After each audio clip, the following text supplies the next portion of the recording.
ছেলেদের বন্ধুত্ব আর মেয়েদের বন্ধুত্বের মধ্যে যে আকাশ পাতাল ব্যবধান, এটার বাস্তবে একটা চিত্র আজকে তুলে ধরি। কয়েকদিন আগে একটা ভিডিও ক্লিপ দেখলাম।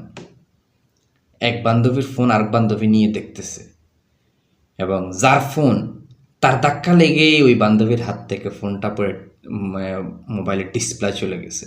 ডিসপ্লে না, ডিসপ্লের উপরে যে গ্লাসটা থাকে ওইটা চলে গেছে, মানে ফেটে গেছে আর কি।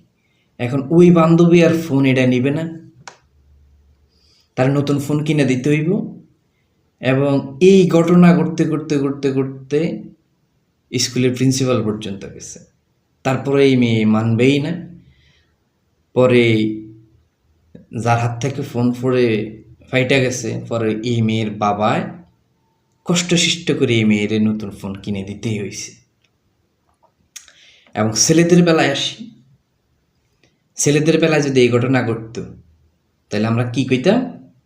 আর দূর বন্ধু, বাদ দিয়ে গেলে গেছে, ঘরে যায় যেখানে একটা কিছু কইয়া লাগে আজ সব বেণী খেয়ে যায় চলে যেতাম। এটা বাস্তবিক ঘটনা, এটা ছেলেদের বেলায় ঘটতো 100%। যেমন আমি আমার নিজের কথাই কই, আমার বন্ধুর কাছে আমি দিছি আমার মোবাইল ঠিক করতে, হাতে আমার মোবাইল শুদ্ধ নষ্ট করে গেছে। ডিসপ্লে লাগাইতে দিছে, তার টেঁও দিছি।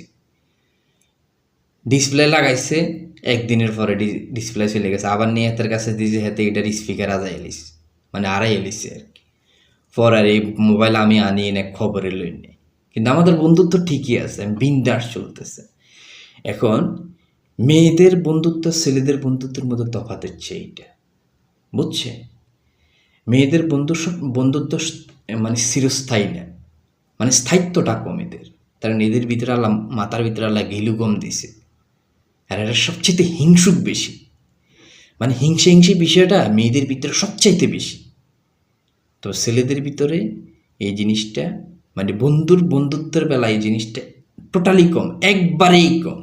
মানে 100-তে 1-2জন আছে। কিন্তু মাইয়ার বেলা চিন্তাটা করছে, ইতির নতুন ফোন কিনে দিতেই